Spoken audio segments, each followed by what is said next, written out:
Muy bien. Bueno, ante todo, ¿me oís bien, no? Más o menos, sí.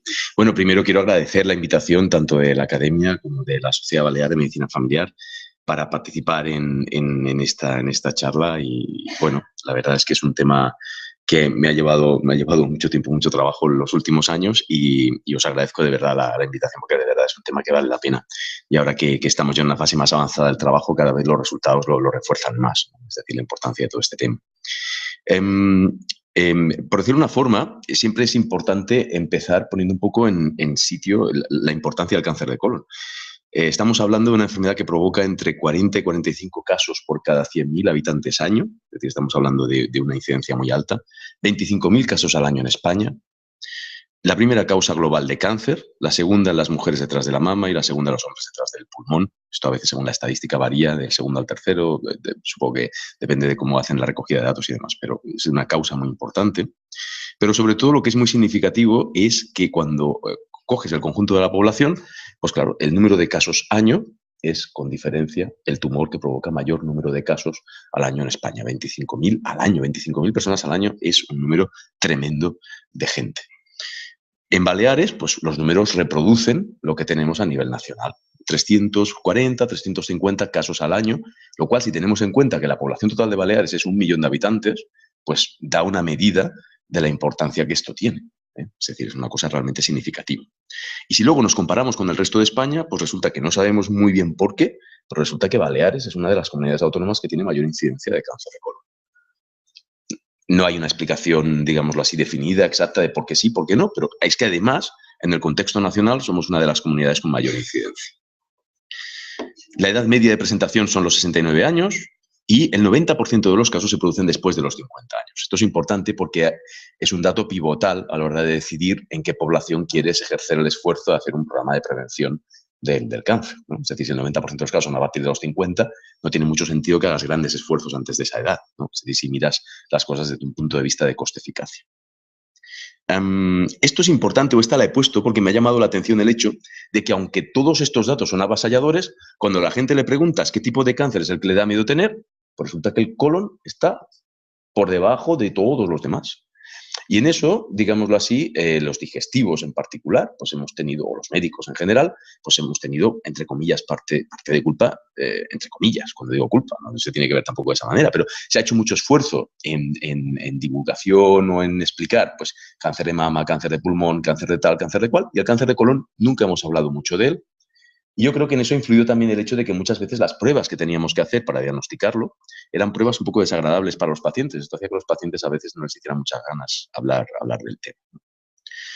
Esta la pongo siempre, porque es un poco una clasificación fenotípica, más que nada para tener en cuenta que muchas veces los digestivos tenemos mucha tendencia a hablar de la poliposis adenomatosa familiar, del síndrome de Lynch, y hablamos de las variantes hereditarias, pero resulta que el 75% de los casos de cáncer de colon son esporádicos y no tienen ningún tipo de antecedente familiar. Entonces, esto hay que tenerlo muy en cuenta, porque nosotros siempre estamos machacando con las formas hereditarias, que si hay antecedentes, que si no hay antecedentes. El 75% de los casos no tienen ningún caso previo dentro de la familia. Esto puede darle a veces al paciente una sensación de falsa seguridad. O no ha habido ningún caso en la familia, a mí no me va a pasar. Bueno, pues no. No estás libre de la opción, ¿no? Y esta diapositiva me parece fundamental porque es fundamental para entender por qué podemos hacer prevención del cáncer de colon. Podemos hacer prevención del cáncer de colon porque el desarrollo del cáncer de colon es muy lento. El proceso de transición entre un colon sano y un colon con un cáncer evolucionado o un carcinoma propiamente diferenciado implica el paso previo por lesiones, que son los adenomas, primero de bajo riesgo y luego adenomas avanzados, que son lesiones todavía benignas, que son lesiones diagnosticables por endoscopia y resecables por endoscopia. Eso significa que si nosotros diagnosticamos las lesiones en estas fases, cortamos la progresión de la enfermedad. Ya no pasa de ahí. Y luego, además, tenemos otro punto más, y es que esta transición es lentísima. Desde que se empieza a formar el adenoma hasta que se produce el cáncer, el tiempo medio de desarrollo es de 10 años.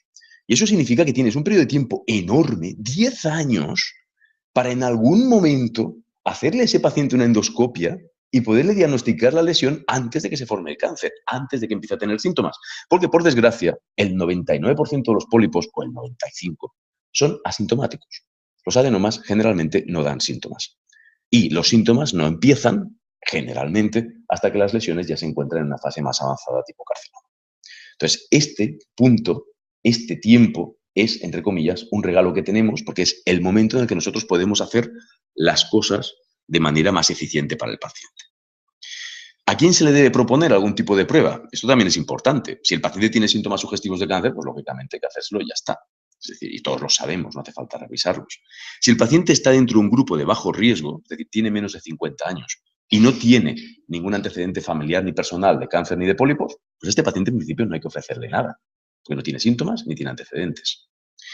El grupo, digámoslo así, de alto riesgo, este ya está muy trillado, todos lo sabemos. El paciente que tiene antecedentes familiares o personales de cáncer o de pólipos, el paciente que tiene antecedentes familiares de cáncer de colon o el paciente que tiene alguna enfermedad que predispone al cáncer de colon, colitis ulcerosa, enfermedad de Crohn, etcétera, etcétera, etcétera.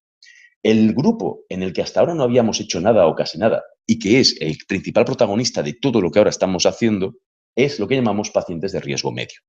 Personas que tienen más de 50 años y nada más. No tienen antecedentes familiares, no tienen antecedentes personales, no tienen síntomas, no tienen nada. Este es el grupo en el que la actuación que se está haciendo ahora tiene más peso. Lo que llamamos grupo de riesgo medio. Entonces, sin factores adicionales, ¿qué alternativas hay?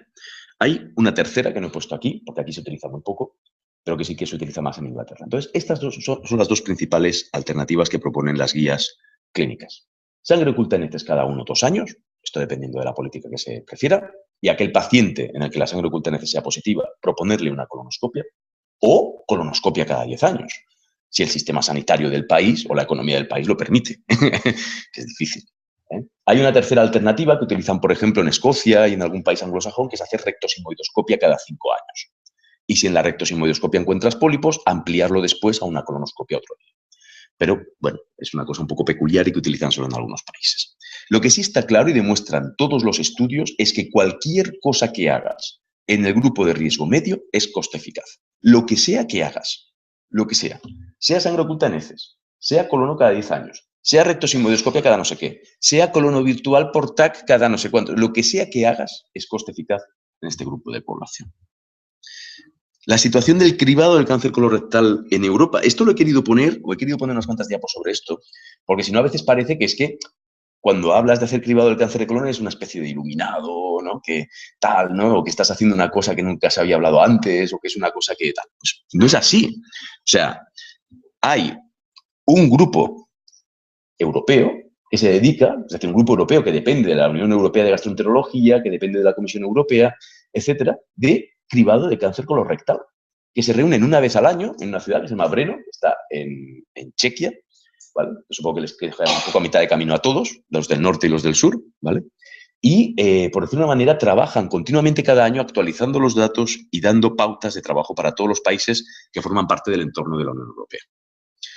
En ese contexto, por decirlo de una forma, hay un gran impulso institucional. De hecho, del año 2003 ya hay una toma de posición del Consejo Europeo, o sea, todos los primeros ministros de la Unión Europea se reunieron tal y firmaron un acuerdo por el cual inducían o impulsaban o decían que se tenía que hacer el cribado del cáncer colorectal en todos los países de la Unión Europea. 2003. O sea, hace 12 años, ¿no?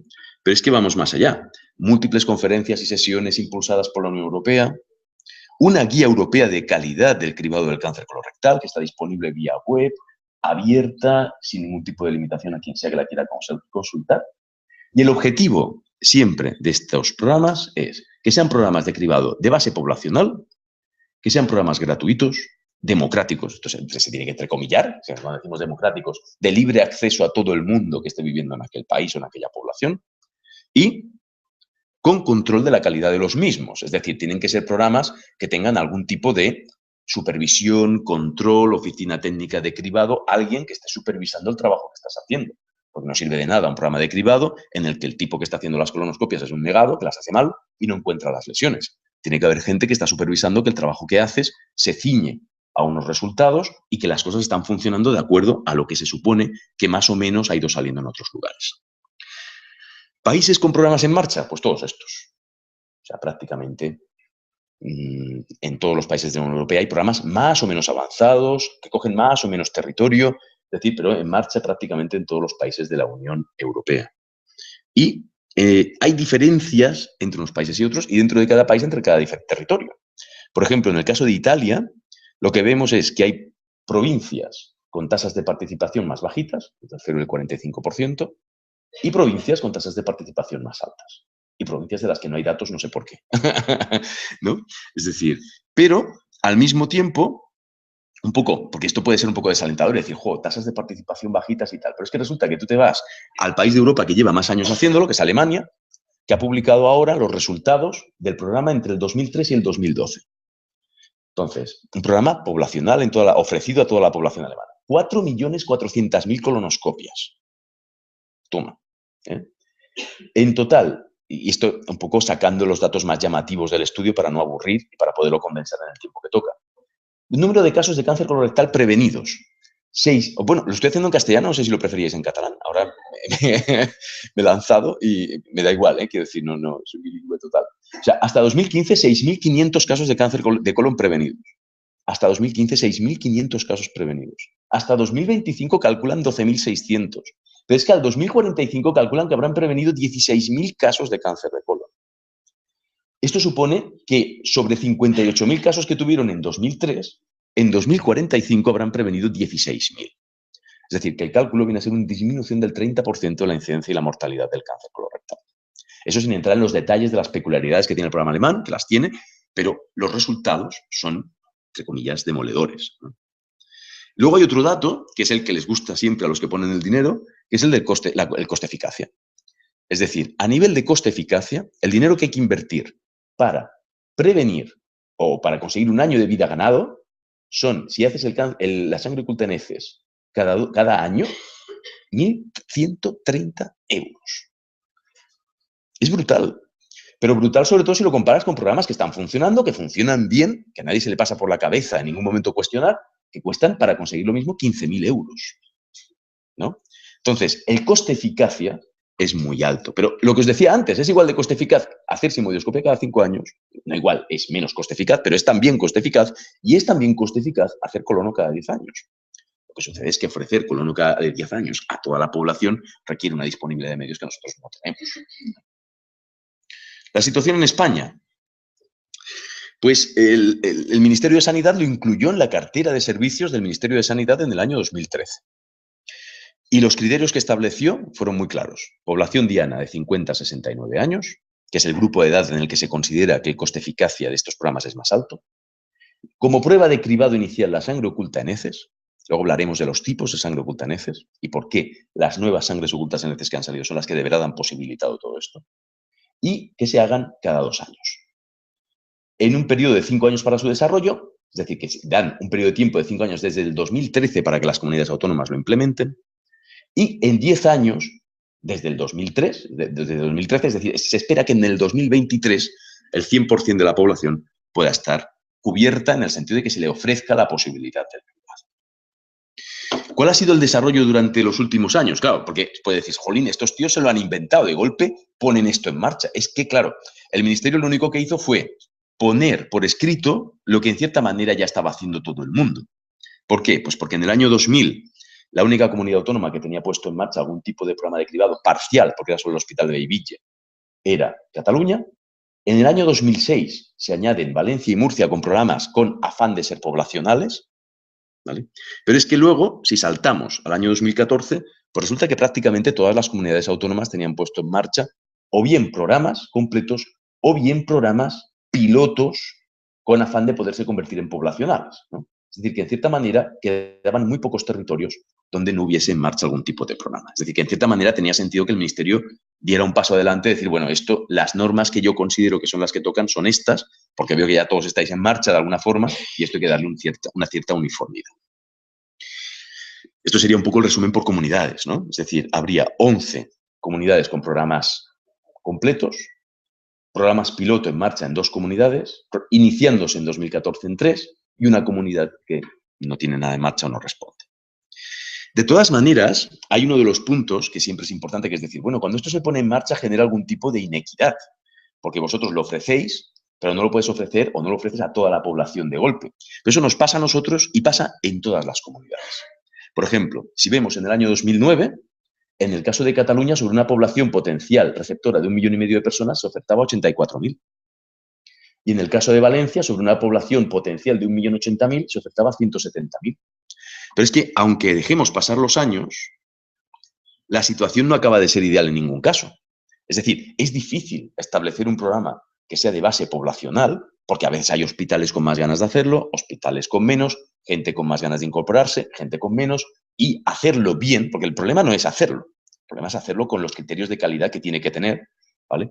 Requiere esfuerzo y es difícil. Entonces, incluso en el 2013, habiendo pasado 5 años, Cataluña sigue atrancada en los 390.000, sobre 1,5 millones, 1.700.000 al que debería llegar, y Valencia en 600.000 sobre 1.090.000 o 1.100.000 personas, ¿no? Quiero decir que es difícil establecerlos de manera concreta. Se espera, o el objetivo es que en el año 2015 la tasa de cobertura de la población española alcance el 50%, es decir, que el 50% de la población susceptible de ser cribado reciba la posibilidad del cribado.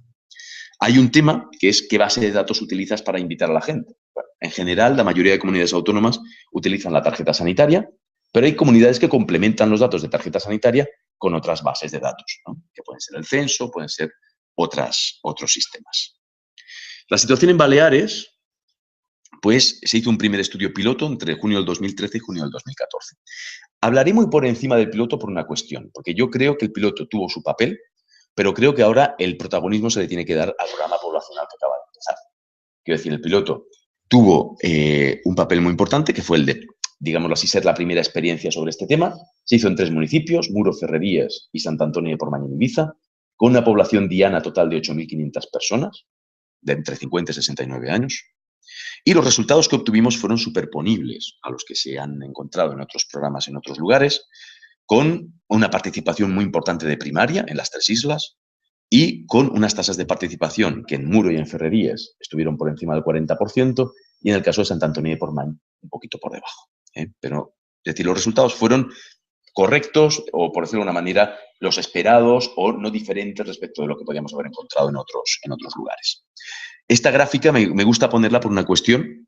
O sea, estamos hablando de personas de 50 a 69 años sin ningún tipo de síntoma, que lo único que tenían era una sangre oculta en heces positiva. Con esos resultados encontramos un 40% de pacientes con endoscopias normales, pero encontramos un 19%, un 20% de pólipos de bajo grado, pólipos de bajo riesgo, pero un 37% de personas con pólipos de alto riesgo y un 3% de personas con cáncer de colon. 4 casos de cáncer de colon en personas que no tienen síntomas de nada, ¿no? Y no entro en más detalles porque no es, digámoslo así, el elemento al que yo le quiero dar protagonismo. Le quiero dar el protagonismo al desarrollo del programa poblacional, porque esto sí que tiene un impacto importantísimo en la población de Baleares. Y esto con los años, diremos, pues hubo un antes y un después. Un antes y un después de esto. Esto lo veremos con los años, porque el efecto sobre la incidencia y la mortalidad se ve a medio y largo plazo. No lo veremos ni en 1 año, ni en 2, ni en 3. Lo veremos en 8, 10, 15, 20 años, el efecto de esto. ¿Qué características tiene? Un programa dirigido desde la Consellería, en concreto desde la Dirección General de Salud y Consumo, con un papel fundamental de los compañeros de allí que están aquí, Magdalena García Bonafé, Sergio, ¿no? Y toda la gente que allí trabaja, que hay mucha más gente. Quiero decir, sin el trabajo de ellos esto sería absolutamente imposible. Con una web propia, que os la pondré después, el pantallazo de cómo es la web, con un teléfono de consultas gratuito para la gente que no les cuesta dinero, con links propios dentro de todas las webs de del gobierno, ¿no? El área de desarrollo Menorca, Ibiza y el área de salud de Tramuntana, el Hospital Comarcal de Inca, porque muchas veces cuando digo área de salud de Tramuntana la gente se piensa que es Escorca, Sóller y no. Entonces lo aclaro siempre porque si no da pie a confusiones. Entonces, esta es la web, es una web que si la queréis visitar es muy bonita de ver. Están colgadas también las guías clínicas, es decir, es realmente una web muy trabajada, muy bonita, donde aparece el teléfono gratuito de consultas. Este es el póster que se diseñó. Está con el sistema este para leerlo con el móvil y poderte descargar la página en el teléfono, ¿vale? Y la mecánica de trabajo me gusta explicarla, porque la idea es que se envía primero al paciente una carta, al paciente que no es paciente, a la persona o al ciudadano, una carta de presentación. A continuación, al cabo de más o menos 2 o 3 semanas, la carta de invitación a la participación. El paciente que lo desea va a la farmacia, porque hay un listado de farmacias colaboradoras en la web, y va a buscar el kit. Recibe información verbal, se valoran los criterios de exclusión, se le informa sobre cómo recoger la muestra y se le entrega el kit de sangre oculta en heces. recoge la muestra en su casa y la entrega en su PAC. Pero la entrega en el PAC sin interferir con el trabajo de los médicos de primaria, en el sentido de que hay unas urnas en el PAC donde el paciente anónimamente deja la muestra y se acaba. Y la muestra viene identificada con un código de barras, es todo absolutamente anónimo para evitar cualquier tipo de problema de anonimidad, ¿no? Vamos a decirlo así. Muy bien. Y se remiten las muestras a los laboratorios. Muestra negativa. El resultado se remite a la oficina técnica de cribado en la consellería, se le manda una carta al paciente, el resultado ha sido negativo, dentro de 2 años recibirá usted una nueva invitación para hacerse una muestra. Muestra positiva, se nos cita en las consultas, unas consultas específicas que tenemos en el hospital, desde la consellería se cita al paciente y le hacemos lo que llamamos consulta de preendoscopia. En esa consulta se vuelven a valorar los criterios de exclusión, se valoran si el paciente ha tenido alguna colonoscopia de nuevo en los últimos años, se le da la cita para la endoscopia, se le da la preparación de la endoscopia y se le da el consentimiento informado de la colonoscopia.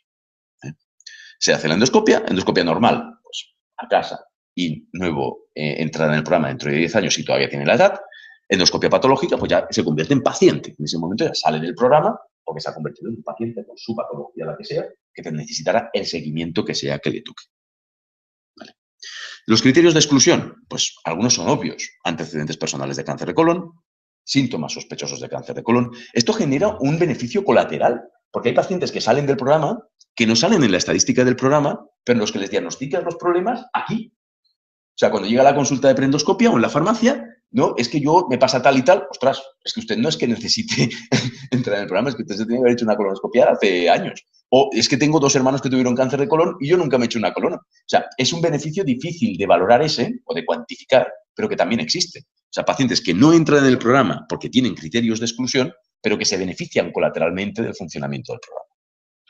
Antecedentes familiares de cáncer de colon, historia familiar de variantes hereditarias, Lynch o poliposis adenomatosa, antecedentes de patología colorectal que requiera seguimiento específico, Crohn, colitis ulcerosa, etc. Enfermedades terminales, enfermedades avanzadas, un paciente que tiene una demencia avanzada o que tiene una cardiopatía avanzada o una enfermedad que por lo que sea le limita funcionalmente, una SA4, no entra. Y antecedentes, lógicamente, de colectomía total o exploración colorectal, una colonoscopia en los últimos 5 años. El paciente con colon en los últimos 5 años queda excluido del programa. Y esta diapositiva me gusta siempre mucho ponerla, porque este cacharro es la clave del funcionamiento del programa, por varias cosas. Esto es un kit de sangre oculta en heces inmunológica cuantitativa. Eso significa que no tiene nada que ver con los kits de sangre oculta en heces que habíamos tenido previamente, tipo guayaco o tipo cosas por el estilo. Por varias cosas. Primero, solo detecta hemoglobina humana. Entonces, el paciente no tiene que hacer dieta los días previos y no existen los falsos positivos por haber comido carne o un chuletón 3 días antes. 2, es cuantitativa. Pones el punto de corte donde tú quieres.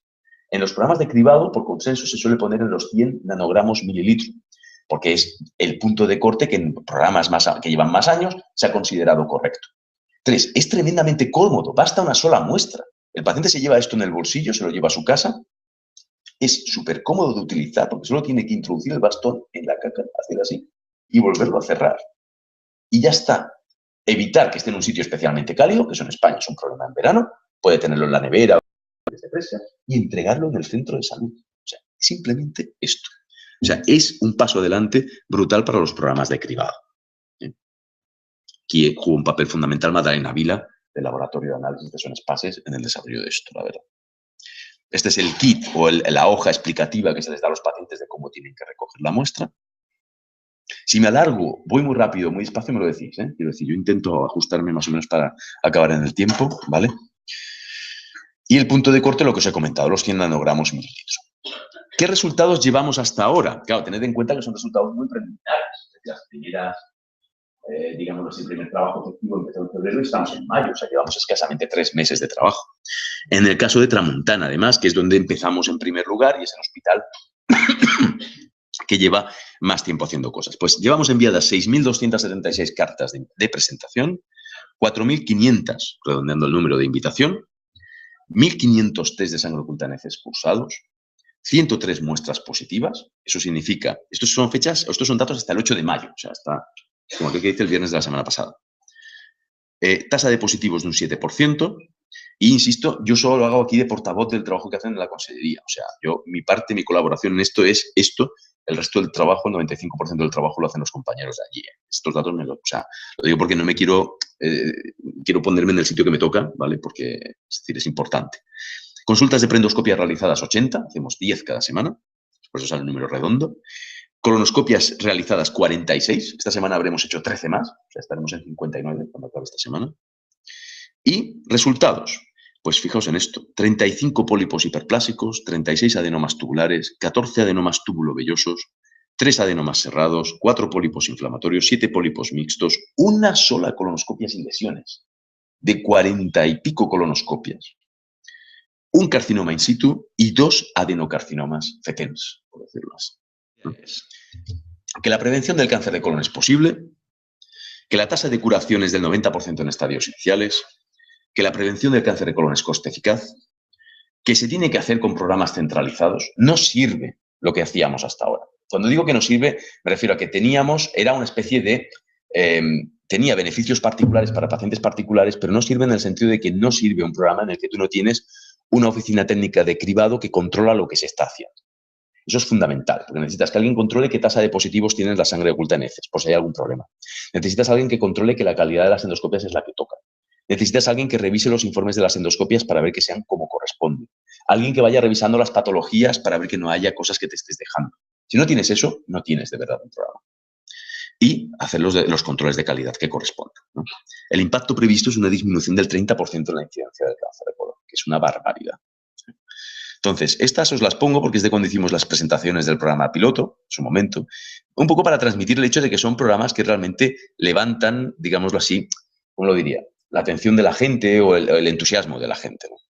Y luego estas las pongo porque hay una reflexión que yo hago siempre, es que vivimos en unas islas muy chulas, preciosas, ¿no? Es decir, esto lo digo siempre porque es un pájaro que viene a mi ventana y me picotea allí, me molesta, ¿vale? Unas islas preciosas, pero a veces tenemos complejo como de que no somos capaces de hacer lo que hace esta gente. Si estos programas, lo habéis visto en el mapa, estaban en marcha en tantos sitios, nosotros no somos más tontos que ellos, tenemos que ser capaces de hacerlo.